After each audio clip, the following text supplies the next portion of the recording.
But we'll start this session, and I think we must continue with the tone and tenor of yesterday. Let's be vigorous in our debates. We had some nice, passionate discussions, and I think in that sense it shows there is a certain familiarity with each other and with the platform that we must continue in this conversation as well.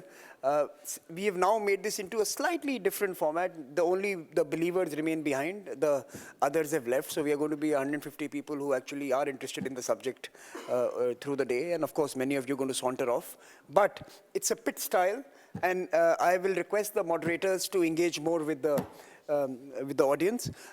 Every time you hear something, start waving your hand so that the moderator notices you. Don't feel shy. If you want to change your mind and don't want to ask a question later, it's okay. But block your place so that the moderator can plan your interventions at the time you believe you have something to share or pose. And of course, what we will also do is that we will have smaller groups in the lunchroom, so there are only 40 seats in the room adjacent to us and 30 in each of the top floors, so that we have a nice cozy room everywhere.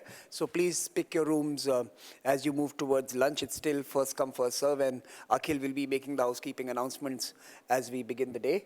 There are also departures, and I know many of you are also thinking about getting back. For that, don't come to me, I know nothing. But do reach out to Akhil, Trisha, Pushan, and of course come to me as well, I'll help you.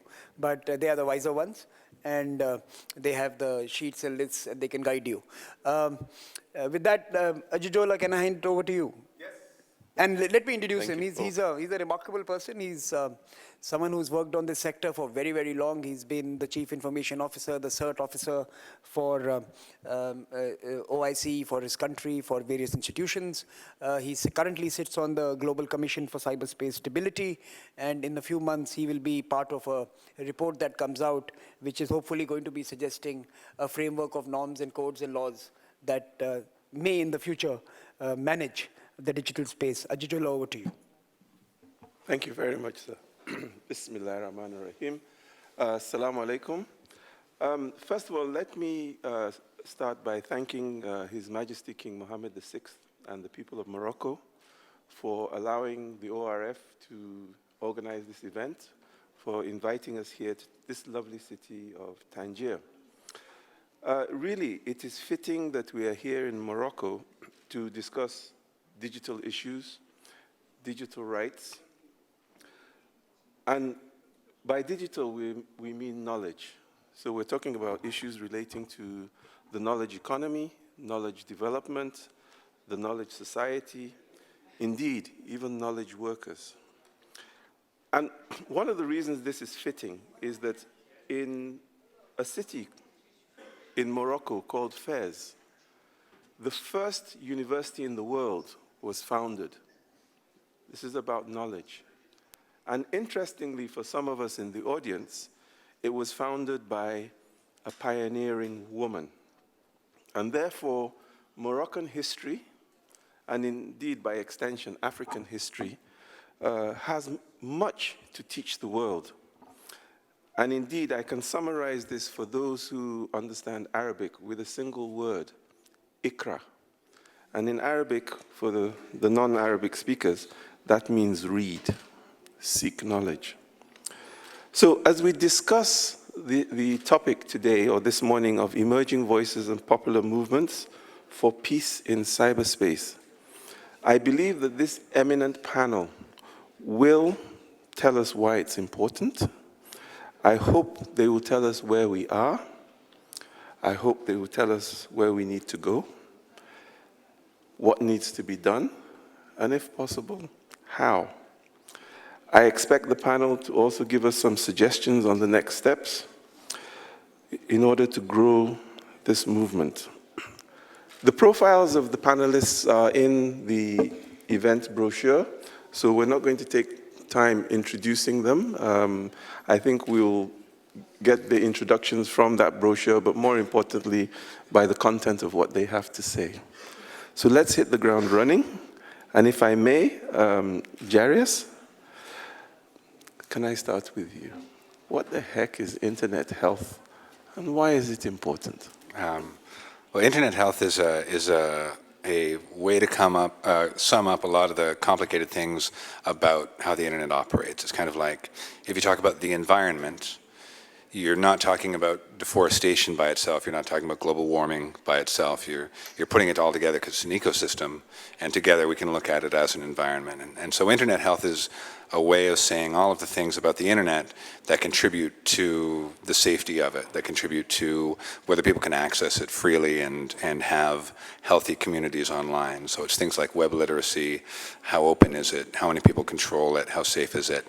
And you put it all together, and we can kind of look at it from a top-down view and say, okay, what parts are healthy and for who? Parts of it that might be healthy in one part of the world or for one demographic in a certain part of the world may not be for others. So internet health is a way of looking at it as an ecosystem rather than trying to take on all the problems in isolation and maybe missing some of the connections that are causing the problems for people. Jamal, if I may move over to you. This thing called the Digital Peace Campaign, what is it? And again, what's the big deal here? Yeah, of course. And again, thank you everyone for starting your day off with us. It's extremely exciting to be here with you all. So at Microsoft, I support a team that focuses on efforts of digital peace and supporting initiatives in the broader ecosystem to bring more voices into issues around cyber warfare. One is Digital Peace Now, and it's actually one of the shirts I'm wearing today. We've got a nice pin for folks too. It was launched last year on the margins of the United Nations High-Level Week. Again, to bring in citizen voices and to bring more awareness of the dangers of cyber warfare. What we've seen is that the domain of cyberspace is increasingly a conflict zone. And unlike the traditional planes of warfare, if you think of air, sea, land, cyberspace is one that is typically privately owned. So that means that the tech sector, first and foremost has the highest responsibility to protect technology and those that rely upon it. But we also need more folks involved in that conversation, and we also need more stakeholders to the table. By and large, nation-state type cyber attacks are an issue that is under-discussed by the public. And so Digital Peace Now is a global policy campaign to bring greater awareness to that and, to bring more people together around the issue. And so it is one that has seen since its launch about 130,000 people, supporters from more than 150 countries say, this is an issue I care about, this is an issue that needs to be discussed, there needs to be more accountability in this space. And what's on the horizon for this? I hope more action. Action is good, as long as it's backed up by good thought. Maria, you mentioned that you've actually left the Russian Council for International Affairs, but at least what are the key issues for you from the Russian perspective? Especially with this thing we've been reading about where allegedly Russia wants to disconnect from the internet. Are you trying to spoil our fun? Thank you for this. Well, back to my work at Russian International Affairs Council. What we did was a series of joint projects with different think tanks, mainly from the US and the UK, focused on different security issues, where I led the program on cyber. And this came at a very difficult time after the alleged interference of 2016. So when we started our joint effort with EWI from the US, our main goal at that point was actually to engage in a proper conversation, which the governments, of course, did not have. That was our major goal, and to start actually developing our ideas onto how the two countries can communicate within the digital space and discuss the issues of cybersecurity or information security as stated by Russian documents. The same goal was set by us when it comes to our relationship with the UK. So the whole process has been extremely difficult, but at the same time, it highlighted the fact that even within the tough international environment and the crisis of trust and bilateral relations, people can talk, and these dialogues did involve some good experts with technical backgrounds, some government experts, and different scientists in order to make things better. So I guess the main lesson that I've learned from that was A, the importance of dialogue, and B, the importance of getting people from different backgrounds into one place to discuss the issues, because it seems like the governments and businesses do not communicate well enough.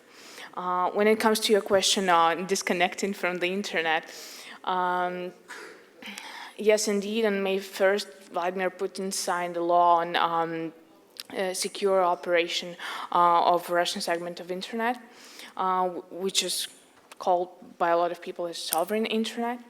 The idea behind this was as political as it gets, because those senators, members of State Duma, who proposed the law have no expertise in the internet whatsoever, in digital technologies as well. So their idea was to fire back at the US with the political action, first of all, and this measure came as a response to the US strategy that was published previous fall, which states that the United States is going to be protecting its internet infrastructure from penetration from different countries, which never said anything about disconnecting Russia from the internet, by the way. So this was the thinking behind it.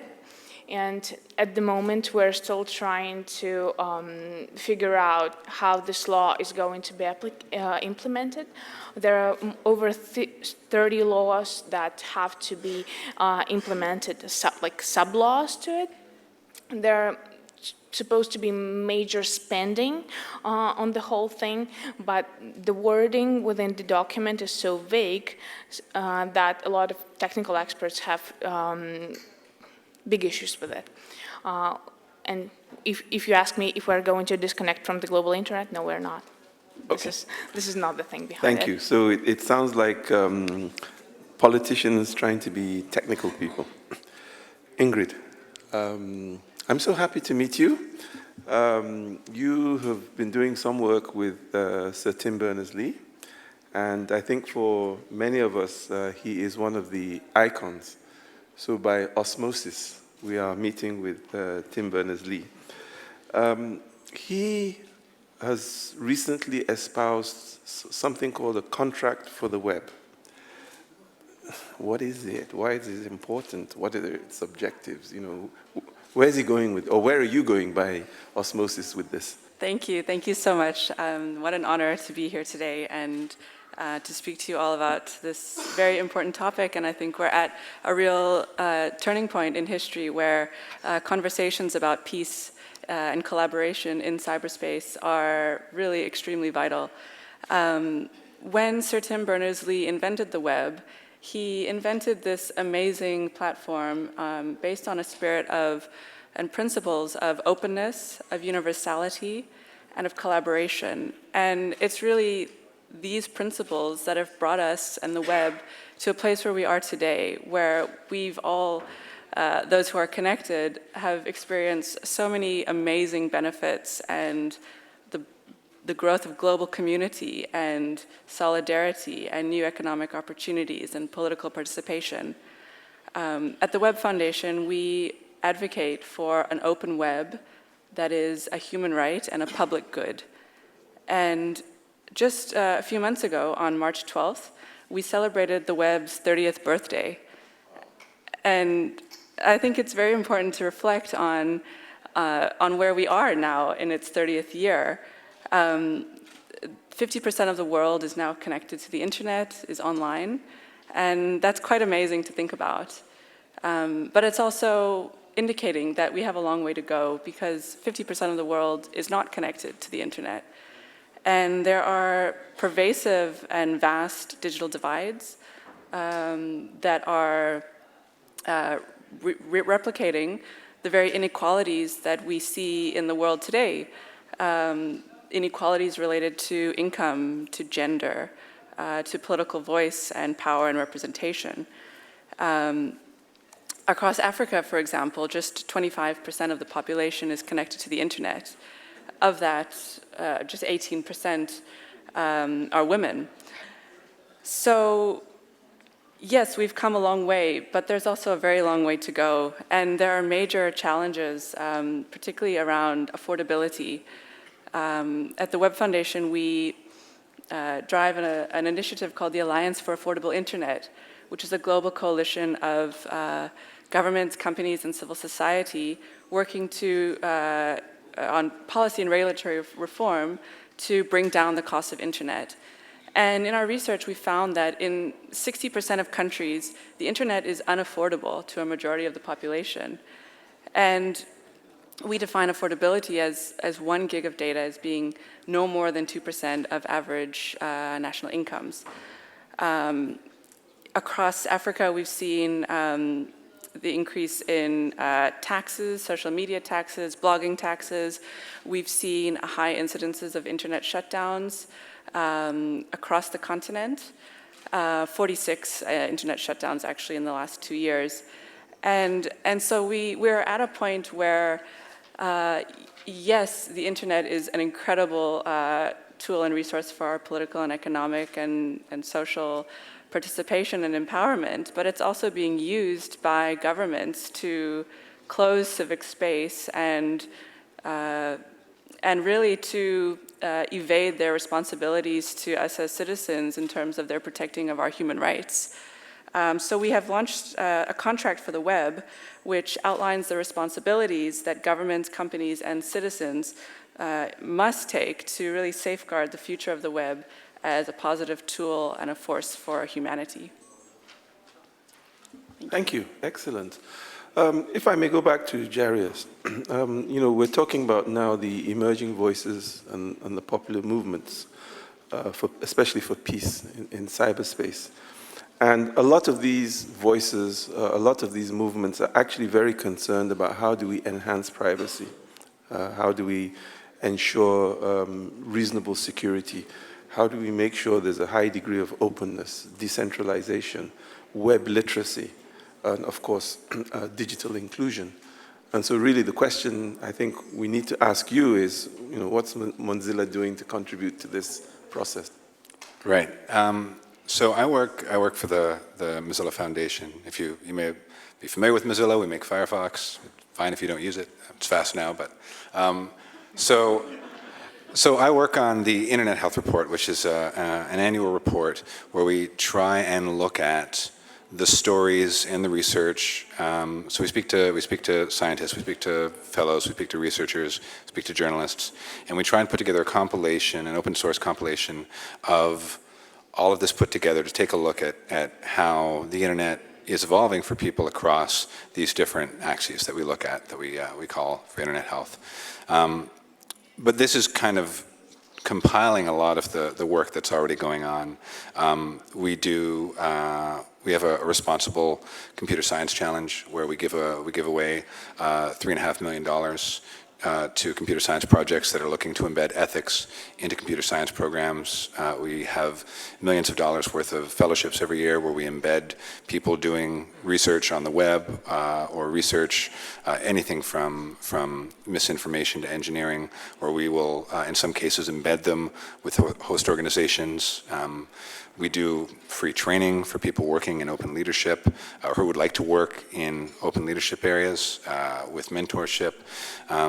And some of the things we do are a bit more practical in that we have a program called Common Voice, which is an open source database of people speaking that is free for people to use to train machine learning, because a lot of the voice recognition systems that we all use were trained on white men from California, and not everyone speaks that way.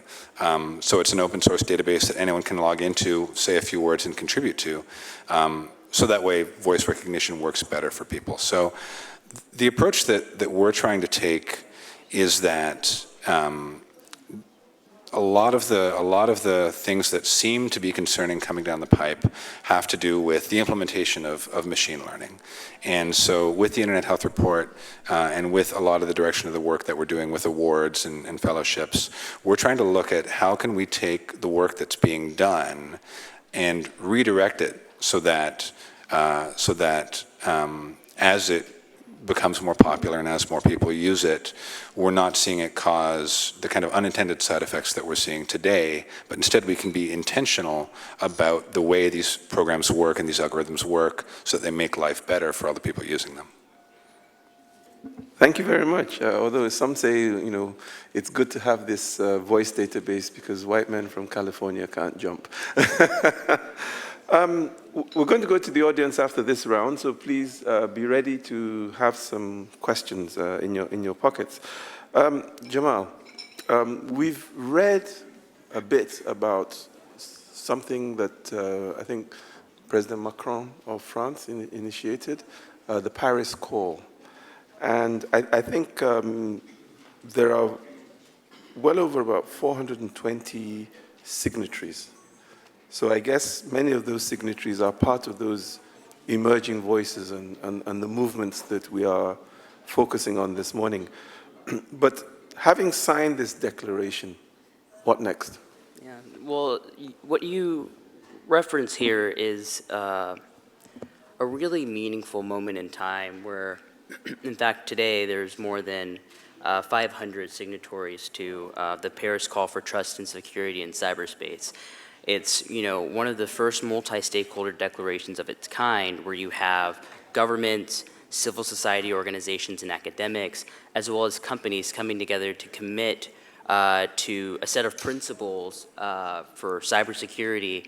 And I think there's really three key takeaways: protect civilians and civilian infrastructure, protect elections, protect the internet.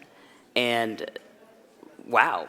You know, it's 9 sets of principles that were existent and, you know, agreed upon in other fora that brought together to say this is the path forward for meaningful rules of the road here. And, you know, with having such a vast network of signatories, the question is, well, what happens next, as you point out? And I think what happens next for these really important norms is implementation.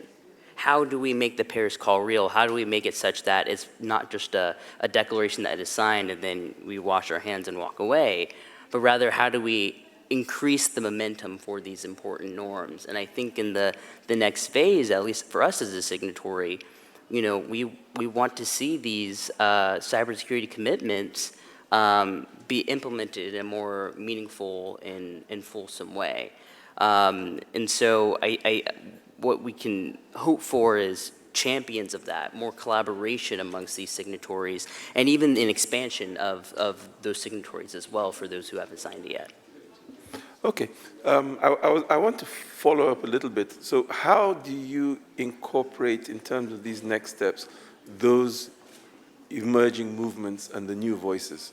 I mean, just from your own mind's eye. And certainly, well, you know, as a signatory of the Paris Call, we have a lot of work underway to advance areas to protect the internet, to protect elections, and to protect civilians. Digital Peace Now is one aspect of that where we engage civilians and citizens directly. We also, Microsoft stood up a Defending Democracy team that's focused on election protection and securing election infrastructure. And so it becomes, the onus becomes on each part of the signatories to advance those important areas of work. But what I think the signal from having, you know, more than 60 government signatories to that is that we have some like-minded governments who are going to get to work, and see those things out by way of partnerships, by way of taking action in one's own country to advance those principles. Excellent, thank you. Maria, a lot of the, not a lot, but I would say some of the participants in some of these movements and some of the, definitely some of the emerging voices advocate and call for the responsible use cyber weapons, responsible development of cyber weapons. And I wonder, is it possible, can a cyber weapon be, developed and used responsibly? I mean, isn't it an oxymoron of some sort? All right, well, first little disclaimer, I'm no big expert in cyber weapons, but what I want to say here is that we all see the development of cyber weapons as some serious threat, which is, in part it is, and something really bad. But I think we should look at cyber weapons being developed as a logical process of innovation and development in the military sphere. Right? We're not, people do not fight, no longer fight with stones and sticks, right? All of the military equipment has been innovated, and the work is always being done in order to improve and make things more advanced. So cyber weapons is just the logical continuation of all of the development in the military sphere. And I guess every country that can afford that is actively involved in this process. And it would be really silly not to admit that every country would be interested at this moment in having a proper cyber defense system. And if somebody says they're not developing it, I don't think they're being sincere. So I guess the main objective here is to make sure that there is no need to use cyber weapons in the critical sense here. And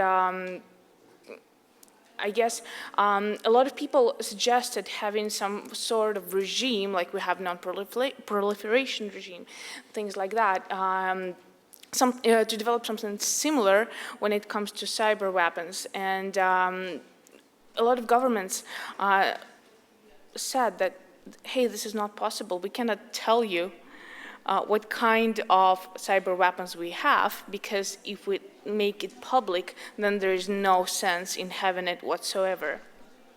So I guess this is a big topic coming up, and I'm not probably the person to talk on it properly, but I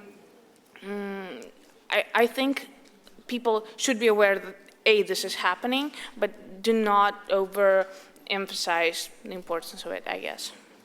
Excellent, thank you. Again, just to remind the audience, so we'll go to you in a moment and you in a moment. I just want to ask Ingrid a question so that at least we end on a fair and balanced note, at least on this side of the table.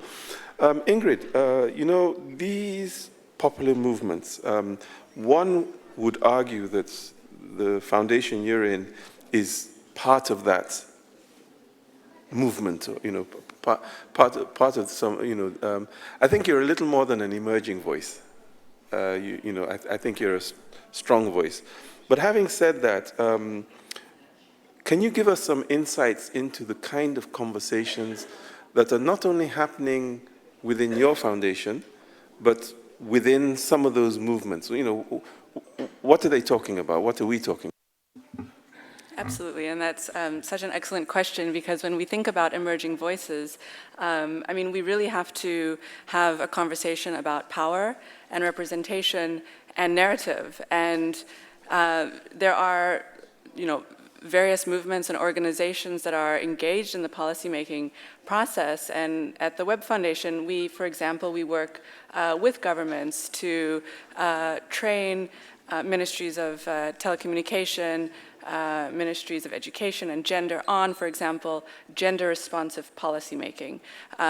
So there are organizations such as ours that are involved in collaborating with governments and supporting them to create a roadmap towards digital equality. I think that when we look at emerging voices, it's very, very important that we look at the future of the web and who is online. And in the context of Africa, for example, youth aged 15 to 24 are currently the majority of those online. Those voices need to be incorporated in public policy-making processes. It's very important also that there is a convergence of movements. This is not just about access to information and participation. This is about women's rights. This is about freedom of expression. This is really, I would say, a global movement of our time, and it really will rely on a convergence of citizen-driven movements, especially because we are in such turbulent times where there is a rise in the repression of citizen voices in authoritarian governments, in surveillance, capitalism, and architectures that really seek to silence many voices.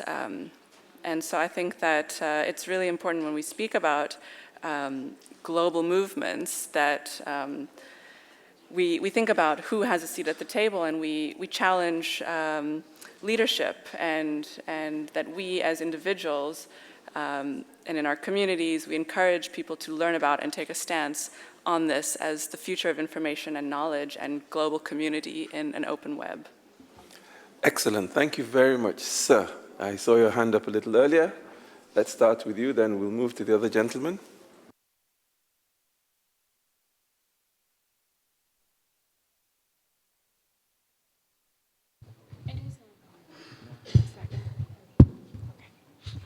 All right. Quick question to follow up to what Ingrid said. I'm Ankit. I'm a journalist from India. Is there any one specific global movement that you can just say at the top of your head? Is it something that Web Foundation is doing, that everyone across the globe is united on the cause? Is there that? I mean, if you can just quickly answer that, and then I'll come up with the next. I'd like us to take 2 or 3 questions. Okay, so I'll ask the second one as well. Okay, all right. And this is literally to everyone, from Mozilla to Maria to Jamal. I want to give the analogy of what's happening with the climate crisis. Okay, because we're seeing incredible amount of traction. 16-year-old Greta Thunberg from Sweden has started something called Fridays for Future and School Strike for Climate, which is now soon becoming, over literally less than 12 months, the biggest civilian movement when it comes to tackling climate crisis. This is a civilian movement, and they are interfacing and engaging with governments across the country and the UN to effect change in policy. Okay, so right from not calling it climate change, but calling it climate crisis. Back to the internet and the health of the internet. In Mozilla's Internet Health Report in 2019, very conveniently, you worded it, it's complicated. We all know when you say it's complicated, it's basically down shit creek. Right? That's a nice, polite way of saying, dude, we're so screwed, but we're not going to say it. It's complicated. All right? And there are multiple problems we are facing. Right from Sir Tim Berners-Lee saying, big tech and the power that's concentrated in the top 8 companies in the world, that needs to be broken down. These companies have to be broken down. 8 companies govern the internet. Okay? Can we keep it snappy so others can? All right. What is the inflection point that will take for the key stakeholders in internet to declare a crisis and come up with an action plan to deal with the crisis? The other gentleman. And then we'll go to the elegant lady somewhere over there. Or maybe we should have started with the elegant lady, a man before. I mean, it doesn't help that we're in a room that looks like a bunker and we're talking about wars, so it makes me very nervous. So my question goes to one thing. I think one of the panelists said half of the world is using the internet, and something you all pointed to, the danger of serious war, cyber war that is. And one of the things you pointed to is the mobilization, which is starting, but is still quite low. So, I mean, you have to wonder how serious are the dangers for us to have so little comparatively, mobilization, and what are the challenges we're facing in terms of mobilization to do something about it? Does it have to do with something someone touched again, with the fact that this war or these cyber wars are conducted from the side of the states that we always keep under the radar, meaning intelligence services? Most of the time when we hear about an attack, it comes from, allegedly, the intelligence services. Is this how challenging it is to mobilize, to do something when, in fact, the states are denying doing something bad? Thank you.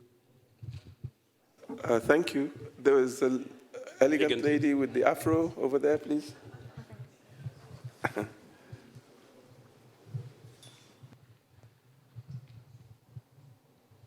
Yeah, thank you. It was an interesting panel.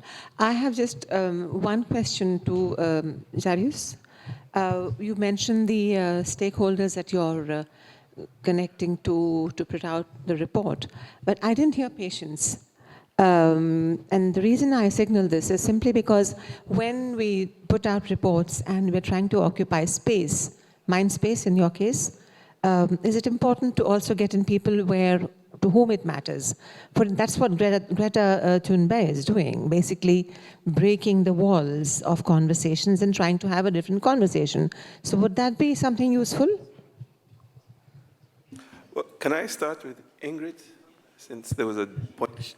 Sure. Thank you. Thank you for your question. Well, I just want to say in terms of global movements, I mean, I think with the contract for the web, we are trying to really spur action on this.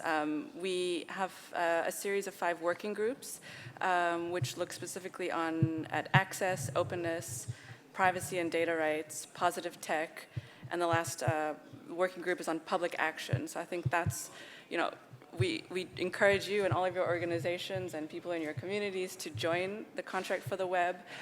You can look us up on contractfortheweb.org. And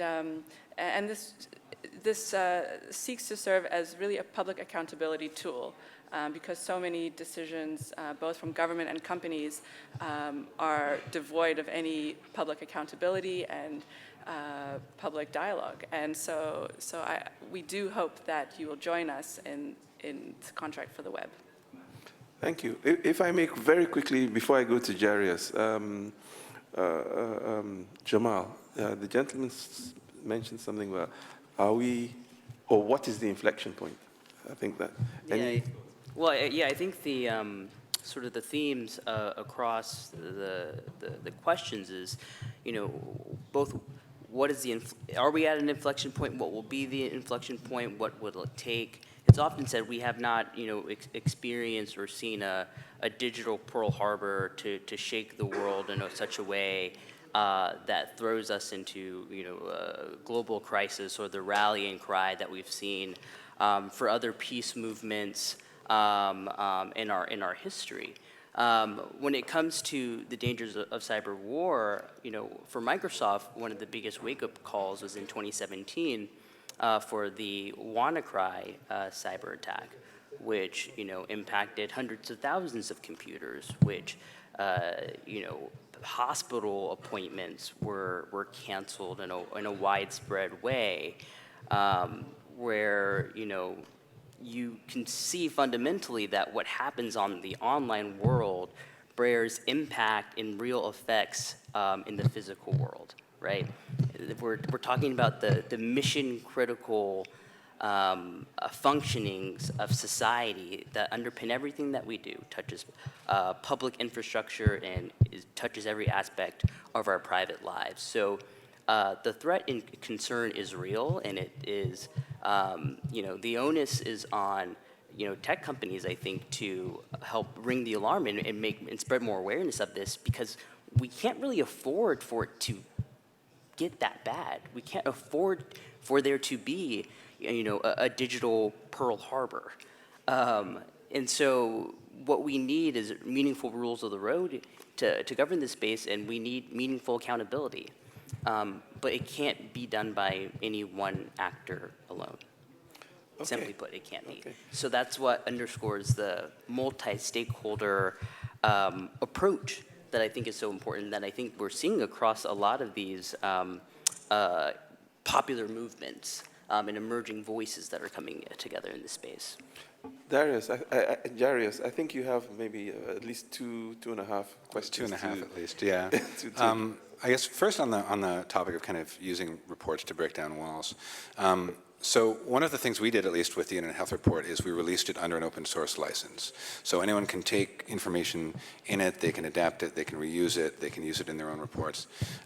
But I think more importantly, a big part of what we did is we made sure that the materials we were collecting and the organizations we were working with weren't necessarily people we were already working with. So most of the stories and most of the research in the report is not research done by Mozilla. So we have some fellows that do some work that we look at, but we work with journalists, we work with educators and all kinds of people to figure out who are the people whose stories are not necessarily being told. So, there's, maybe like a 16-year-old girl in Rwanda who's written something, like a browser extension to protect against LGBTQ harassment. So we'll try and highlight that. At the same time, we might try and highlight something that's happening in a labor movement or environmental movement that has parallels to the work that we're doing. Because I think that at the end of the day, it isn't a problem that just tech can look at and solve. It's a problem where we need to figure out how do we find the allies who are already our allies, we just don't know it. So I think that's a big part of what we're trying to do. To the inflection point, climate change, kind of cyber war, end of things, I think that there are two big things happening. One is the kind of larger, overt things that are obviously, or more obviously, cyber wars. So things like Stuxnet and things where you can say, okay, probably this, it took state-level resources to make something like this. But at the same time, you have things like the disinformation campaign coming out of the Internet Research Agency from 2013 on, and especially during the American 2016 election. And I think that if you look at the scope of that, right, there were, on Facebook, something like 140 million users affected. It was extremely targeted. It was targeted not just at misinformation and causing division, but explicitly targeting also voter suppression and secession movements and anti-vaccine movements. And I think that in another time, if you had a state actor that was causing action in another country, that was causing outbreaks of disease, there would be different words for that would be handled in different ways. So I think that what we look at as cyber war and cyber peace and the things that we need to do to defend against it, some of it happens at the policy and regulatory and political level. Some of it is, do we do a digital Geneva Convention? Do we get countries to sign on? But part of it is also, how do we inoculate the public, who at the end of the day are the users and are going to be the victims of these attacks in most cases? How do we inoculate them and protect them and give them the tools they need so when this attack happens, they're prepared? Because I don't think that this is a problem that we've solved or come close to solving, and I think that the way that algorithms on content sites like Facebook and YouTube select for signals of virality and engagement have made a lot of these attacks possible. So I think we need to really rethink what are the things we're selecting for, and how do we make sure that we're not providing a vector for these kinds of attacks that are non-traditional to propagate. But Jairus, before I end with you, could you also just quickly address the issue he brought up, and that is basically in terms of cyber war, it tends to emanate from the hidden parts of government. I think that was the sense, not necessarily the overt. Right. Yeah, and I think that one of the biggest problems, at least from a policy point of view, that's preventing a lot of dialogue on this is the attribution problem, in that we can't say definitively in a lot of places where these attacks are coming from in a way that during the Cuban Missile Crisis, there were photos of missiles, and you could say, okay, well, we should talk about this. And we can't really do that the same way. So I think that I don't have a lot to say on it other than I agree, and it's a problem, and it's a very different set of conditions than we're used to when dealing with kind of weapons development from a policy perspective. Thank you. Maria, do you have any thoughts on some of the things you've heard? Yeah, I will be brief. I just wanted to develop on the points you made about the Greta girl who is fighting for working on climate change and stuff. In order for such things to be happening within the cyberspace, we need to have people aware of what's actually going on, what data they're sharing, what exactly they're doing, how secure the systems they're using are. And unfortunately, this is not the case. 85% of people use the same password for every website they're using, which is, yeah, I mean, they're attracting the danger to themselves, basically. This is the first point. So in order for things to become better and safer, I think it is mainly in the hands of civilians to have better cyber hygiene, to learn more, to be educated. I guess schools should play a bigger role in that when it comes to educating teenagers who are most active users of internet and social media. I think this is super important. And then back to the case Jamal mentioned with the WannaCry and cyber Pearl Harbor. I think this situation also highlighted the unpreparedness and unawareness of people who whose systems suffered during the attack, because the majority of, let's say, hospitals or banks, they use software which does not require any updates, which was designed years back when the technology was completely different, and a lot of software that is being used, it is not possible to update it. You have to buy a whole new package, which is A, super expensive, and B, nobody wants to do that. And super quick on cyber warfare and what to do if the government denies the dangers it poses. I guess at the end of the day, it is government who sets the agenda when it comes to in information space, and this is again brings us back to the awareness, because majority of people does not look past the, let's say, official websites, official news channels, and this is the information they get. So this is again I think the answer will be in educating the majority of people. Thank you very, very much. Well, unfortunately, ladies and gentlemen, about 7 minutes ago, I was told we had 5 minutes. So, we do have to bring this session to an end. I do want to thank the panelists for sharing their insight with us. I would like to ask you to look at your hands, each and every one of you. Look at your hands. And I hope with these hands, you are going to give the panelists a round of applause. But before you do, before you do, I want you to understand something. There is a saying in Africa that you cannot clap with one hand. We need to work together. We need to collaborate. That said, as an African, I think there are some things that do need to be mentioned.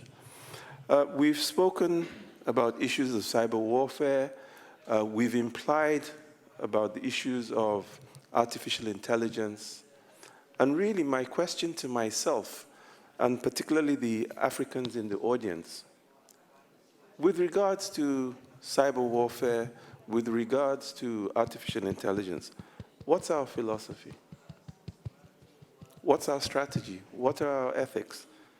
You know, how are we going to do things? How are we going to look at things? I also think it is time for us to consider some kind of Rabat Africa dialogue to talk about these issues. Again, I mentioned the issue of Fez much earlier. Maybe it's time also to have our own Rabat call, just as we've had the Christchurch call and also the Paris call. For those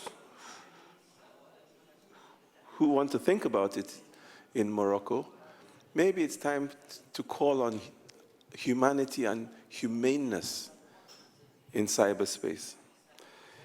One of the things I think that I was particularly touched on by Ingrid is that there is clearly a challenge And there are two particular constituents whom, as we think through these things, as we develop these movements, they are not here.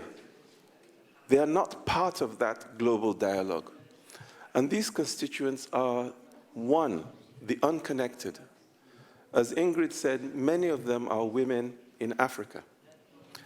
The second constituency that we must advocate for are the unborn. And these two constituencies, whether they like it or not, are going to have to live with our decisions, our precedents, our philosophy, our ethics, and our way of doing these things. So again, I will end with another African proverb. If you want to go fast, you go alone. If you want to go far, you go together. Ladies and gentlemen, the road is very long. We must start with this first step. I believe we must work together. We need you, I need you, you need us. Thank you very, very much. Jazakallah khairan.